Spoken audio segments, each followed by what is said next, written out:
इस्मानी आशिक का नया गाना फिल्म्स। इस्मानी आशिक का नया गाना फिल्म्स। इस्मानी आशिक का नया गाना फिल्म्स। इस्मानी आशिक का नया गाना फिल्म्स।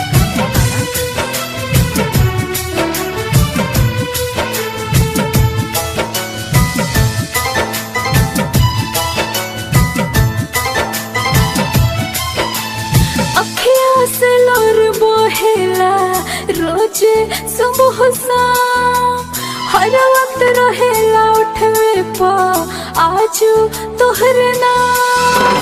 अखियाँ से लोर बहेला रोज सुबह शाम, हर वक्त रहेला उठवे पा आजू तोहरे नाम। आजू पूज तोहके दिल में उतार के कहीं खाके कसम अपना प्यार की, हो कहीं खाके कसम अपना प्यार की।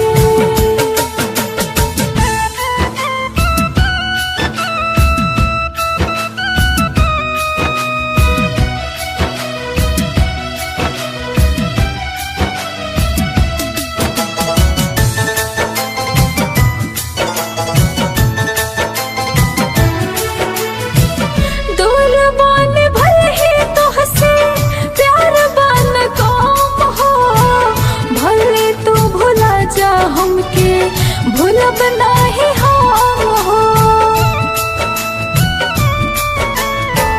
दूर बान भले ही तोहसे प्यार बान कम हो, भले तू भुला जा हमके भूलब नाही हम हो। भले ही से कैद बानी आके ससुराल में, बानी मजबूरी के फसल मझधार कहा सीना दिखा दे तोहके भार के।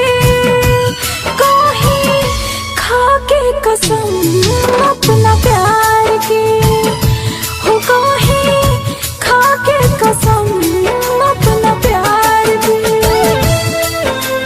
वीडियो एडिटिंग इस्मानी आशिक। वीडियो एडिटिंग इस्मानी आशिक। वीडियो एडिटिंग इस्मानी आशिक। वीडियो एडिटिंग इस्मानी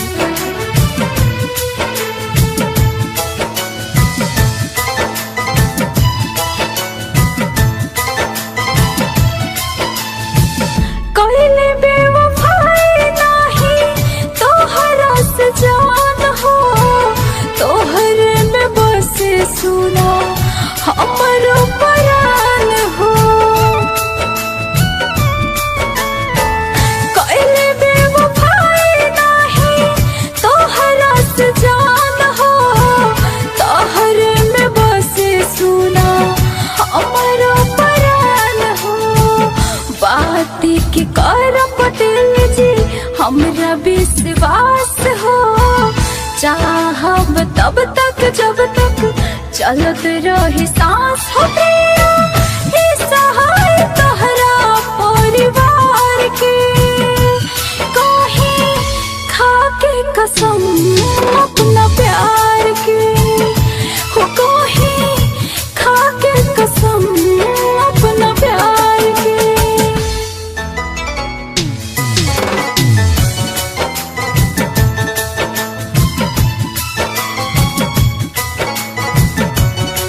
इस्मानी आशिक का नया गाना फिल्म्स।